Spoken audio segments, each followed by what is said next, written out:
Hello, welcome to AT&T ThreatTraq for August 17th, 2012. This program provides network security news highlights, discussion on cyber threats, and countermeasures for network and system owners.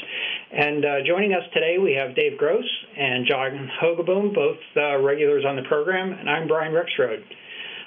First of all, I'd like to address the 400-pound gorilla in the room here. Yes, it was in the press that there were some denial of service attacks against AT&T, and these affected some of AT&T's DNS servers. So just to give a little bit of a background here, I'm showing an article from Reuters that basically is very terse. It indicates that there were some outages associated with DNS. Now, in this particular case, the attack was against a particular portion of DNS. So for most consumers, for example, and mobility users, there wouldn't have been any impact whatsoever. The particular DNS servers that were affected here were ones that were associated with hosting DNS services for some customers. And just to give a little bit of an idea of what that denial of service attack looked like here, I'm showing a graph of DNS activity on the network and relative changes of DNS activity actually over the last 30 days. So the way we measure anomalies on the network is by measuring a baseline of activity and then checking to see how current activity deviates from that. And basically what we're seeing here is a change literally on the order of about 40 times or more port 53 UDP activity that was taking place on the network relative to normal. And this occurred for about 9 hours or so, and that is, in fact, showing up here. This was the attack against the AT&T DNS servers that made the news. There are several other DNS-related attacks that have taken place over the last 30 days. You can see the spikes on the graph here. I've highlighted about 3 of them, and in fact, there is some current activity that's taking place that was still continuing when I took the snapshot of this graph. But at least at this point, the services are back in service. In fact, they were back in service the day of the attack, and we are, if it isn't obvious already or apparent, we are taking steps to avoid that sort of event from occurring again. So with that, I'd like to transition to another topic here. This one is related to some authentication attacks that have been taking place recently. This was actually an article that was posted by Trustier, and it's about the Citadel Trojan, and in this case it was targeting what they described as airport employees with a VPN attack. So basically what this is an attack that is bypassing what is effectively two-factor authentication against remote access servers. So it doesn't really have any significance to an airport. So this isn't like Wi-Fi access to an airport or anything like that. This was related to any and could affect any business enterprise that's using this particular authentication system. And what they were doing here is basically capturing the two-factor authentication. Now, this kind of thing has happened before. Zeus Trojan, for example, there have been some cases where they've done some things to capture SMS messaging by coaxing users to install a piece of malware on their mobile device, where they would use short messaging as a sort of a back channel for authentication. And it appears to be that there's a sort of a similar situation taking place in this example as well. Although the account that's described in the article doesn't provide specific information about what the authentication system that was being used. But I don't know, what are your thoughts on this, Dave? Well, one of the things that they mentioned in the article was that that second factor could be in different modes. There was a mode where you would have the PIN sent to the SMS by SMS to the mobile device, but there was also a way where you could do, I guess, what they called single channel, where they would send the prompt to the device as a captcha image. So basically, it would be an image; it wouldn't be text, so they wouldn't be able to capture the text of it there. But there was a way where with this Citadel software, the malware there would be able to capture that image and send that to the attackers so that they'd have the capture image and be able to use those credentials as well. Right. So this was a very interesting thing because, we've heard before where they were able to get the things by, as you said, installing the things on the mobile device and being able to capture the characters from there. But in this case, it was actually getting the image, so it would scrape the text from the image or from the screen as far as the login and the PIN, and then they would get the capture image, which was an actual image, and send that along, and then that would give them the other factor to be able to get in. Mm-hmm. So what do you think the countermeasure is? I think that we have to find better ways of doing this two-factor authentication or stop these particular pieces of malware from getting in and being so intrusive to capture these images and stuff. Yeah, certainly, ideally, we should be getting rid of the malware. But, I see this as sort of a testimony that is, we talk about two-factor authentication. It started out as you had a dedicated piece of hardware, and a lot of people still use these today. And I think it's the notion of an immutable piece of hardware, something that's literally sealed shut, doesn't have any ancillary capabilities associated with it, no networking associated with it, really still has some pretty strong attributes if you really want that two-factor authentication. Absolutely. Something that I would interject about this that concerns me is whenever I see VPN credentials being harvested, it's game on for me because the malware, once it's on the person's machine, the attacker could actually browse that person's corporate enterprise via that malware that's installed on the user machine. The fact that they're going after VPN credentials means that they want to have access to the network through an alternate means. Must say legitimate means into the network that would probably not be noticed very often unless you're really watching closely. So I get a little nervous when I start to see just regular malware and botnets trying to harvest VPN credentials because I want to know why they want that as opposed to, usual malware is just trying to get this stuff off of the person's machine, their login IDs and passwords, and they can act as that person on the network via some kind of remote access toolkit or whatever. But when they want VPN, it means they want to have access even when your machine's offline. Yeah. So that makes me really nervous. Right. Yeah, that's good observation, John. I think the understanding or considering what the motives might be for particular types of attacks, not just the mechanics of the attack, but the motives that are behind it, is a good observation here. And I think it's also sort of testimony that is, we like to still think about the enterprise perimeter, but we really shouldn't be exclusively looking at the enterprise perimeter. We should be looking at the, what has traditionally been referred to as a soft GUI inside, and making sure we have the correct monitoring capabilities in place, as well as the capabilities to make sure that we have, good authentication tools for access to resources within the enterprise as well. So all too often it's easy to think of, sort of depend on that enterprise perimeter and say that websites should be accessible to anybody that's got access to the enterprise.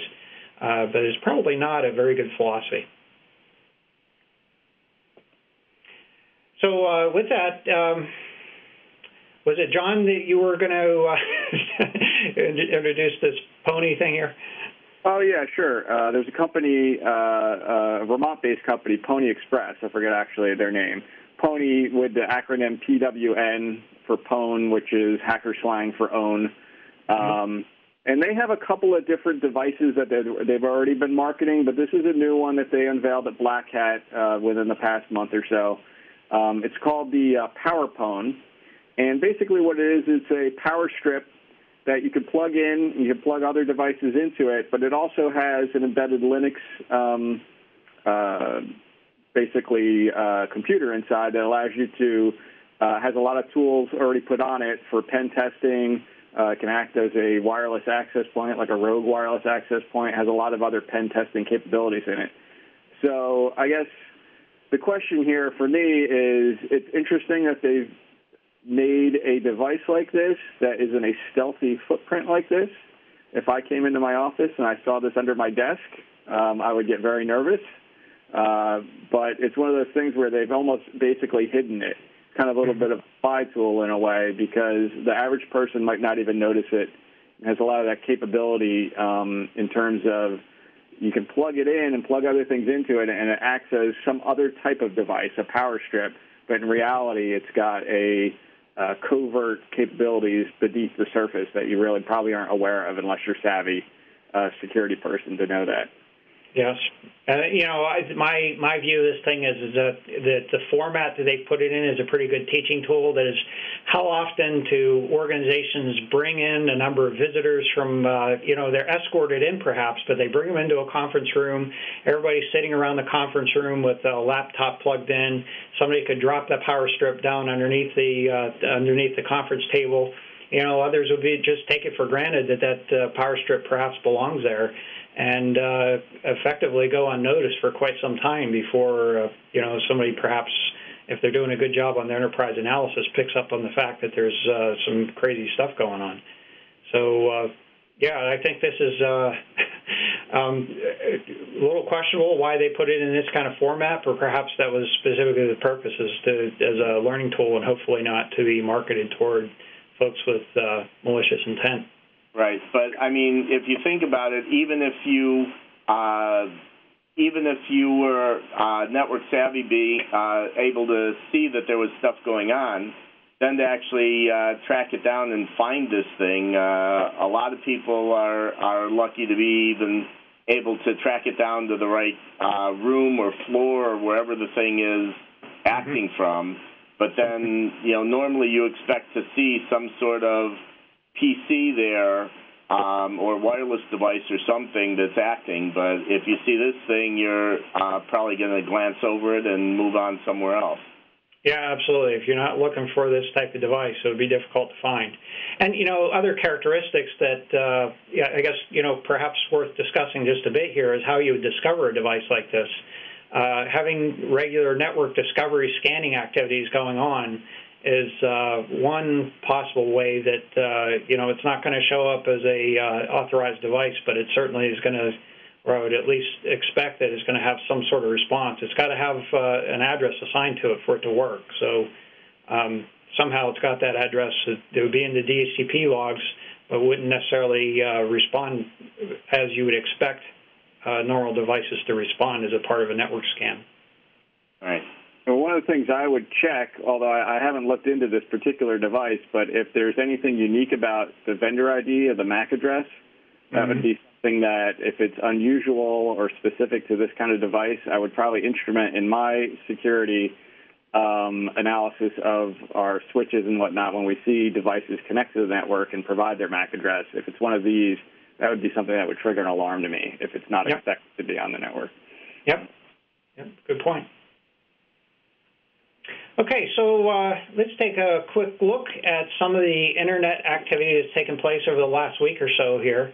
And, in one sense, I want to report something different, but in the other sense, this is one that certainly is looming on the top of the charts in terms of activity. And what I'm referring to is, yet again, this security surveillance camera DVR botnet. We are continuing to investigate this. I've said this for quite some time now, but we are diving into this a little bit deeper now. But in terms of activity that we've seen over the last week or so, basically I've attributed this botnet to at least 30 different ports that have alerted in terms of scanning activity. Now, I haven't tried to go through and determine the full repertoire of ports that have been scanned, and I'm just showing in this graph the top 10 ports that had been scanned over the last week or so. So what this graph is showing is pretty standard for the reports here. We're showing the number of unique source IP addresses that had been scanning on a variety of different ports that are attributed to this particular botnet. And it's so that the Y scale here is basically the number of sources that are scanning. And you can see over different periods of time, the different colors represent different ports that have been scanned here. And you can see that, typically what we're seeing is a number of about 10,000 sources that are doing that scanning at any given time on a given port.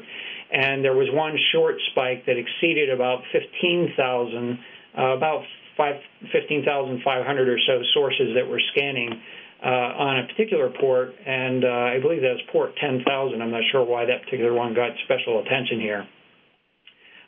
Sources of this botnet are in China, Korea, India, and the United States, and as we've reported many times, this is attributable to not necessarily a specific brand of security surveillance DVR, but we certainly are aware of at least one brand, and as I said, we're investigating that further.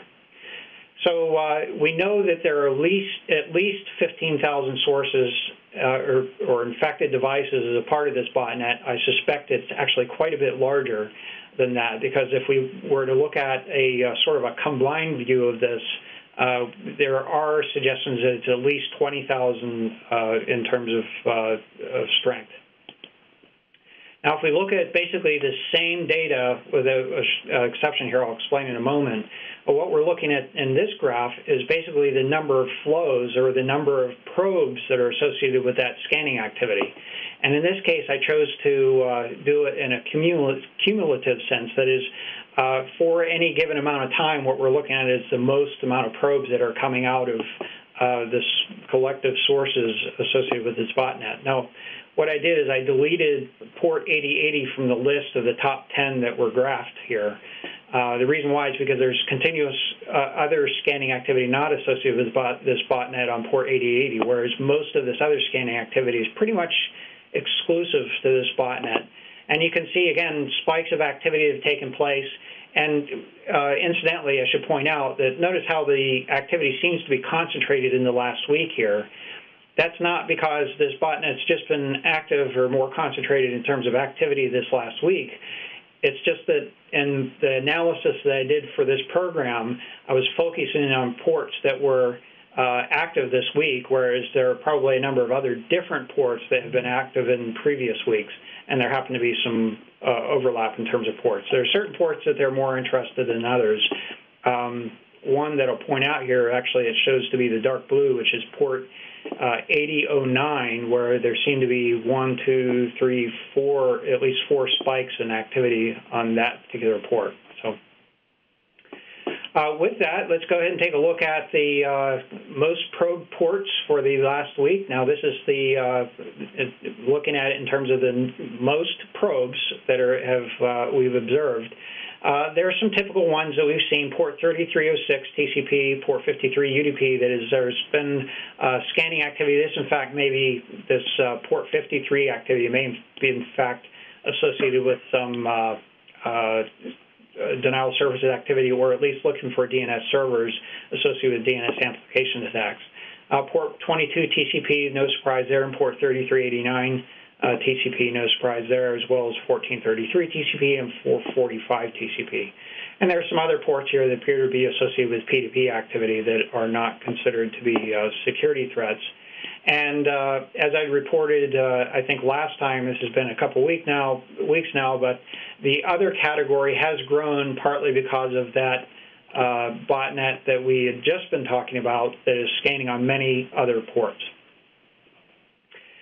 Similarly, when we take a look at the most sources probing, so this is looking at counting the number of IP addresses, unique IP addresses that are doing the probing, we see a very different distribution here. Now, port 445 still shows up. This is sort of that latent configure activity. And as we had just discussed a minute or so ago here, the other category in this case is very large, and this is in terms of having many sources probing on many other ports. This could be a little bit misleading because we do have a single botnet with a finite number of IP addresses that are scanning many things, whereas on port 45 it's not many different ports. So in any case, there are a couple of odd ports that show up here: port 85, port 406, and port 2947 TCP that I thought we'd just take a real quick closer look at. And quite frankly, I'm not quite sure why these ports are of particular interest, but just to take a look at them here. One is port, as I said, port 85 TCP. This is registered to MIT ML device. I have no idea what that is. I did a little bit of research trying to dig around to find out what this port is associated with. I suspect that the registered use is not what these folks are looking for. But perhaps it's just an alternate port for a web activity or something, a web interface that they're looking for. Not really sure about that one. The next one, port 406 TCP, is another unusual port. This one is registered to Interactive Mail Support Protocol. Sounds very similar to the Interactive Mail Access Protocol, or IMAP, but this is in fact a different protocol. Again, I'm not sure why they're scanning that particular port. We have seen this particular botnet scanning on other email-related ports. I don't know if it's specifically to find email gateways or if they're just simply looking for accessible servers that might be exploitable.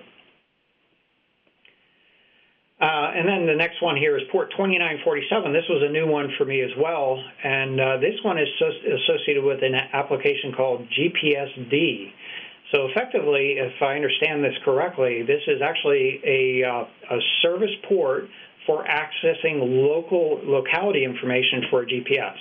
So if you want to basically make the location of a server accessible, this will be the port that you can do that on. So it makes sense that they might be probing around looking for GPS servers, so to speak, that might be accessible. And that, I assume that that's most often used for a time reference, but I'm not sure about that. So in any case, these are all ports that have been probed rather recently. In fact, the report that I was showing here, these pie charts, are associated with activity from yesterday. That's August 16th. And so it stands to reason all those ports had been probed in the last day or so. And it looks like there is activity on previous days over the last 30 days on port 85 TCP as well. So that also showed up in the graph. Hey, Brian, do we know if there's any commonality with the sources scanning on these three ports, or is it all different sources? Yeah, well, thanks for pointing that out, John. This is, in fact, all this activity is, again, associated with that same botnet. So there is commonality of the sources that are doing this scanning with that security surveillance camera DVR botnet. And I think it showed up in the graphs, those pie charts, partly because of the activity yesterday, for one, and the fact that this is fairly aggressive. They have on the order of about 8,000 or 9,000 sources scanning at any particular time on here. And you'll notice that there is very much a sort of a typical profile that is a sharp spike up and sort of a little bit longer tail on the backside. That is, it takes a while for all the bots to decide to finish their scanning activity. It could be that some are performing better than others. They may be told to scan a particular range or scan for a particular number of probes, and some of them complete earlier than others. So that's a little interesting to me because that would indicate that their command and control method has a lot of precision in it, where, IRC has always been a pretty precise when all the bots are instructed, they immediately get the message to instruct. Yeah. But with HTTP, it's not quite as immediate because depending on their polling frequency and whatnot, they might not all start up at the same time. So that's an interesting observation there. Yeah, actually, good point there, John. That is an interesting observation, but also consistent. I'll go ahead and jump back to this other graph here. Very consistent type of behavior in many of these others as well. Okay, so that is the show for today. If you'd like to get in touch with us, as always, you can email us at threattrack@list.att.com. This video is available at att.com/ThreatTraq, and it's also available on YouTube. Just search for ATT ThreatTraq.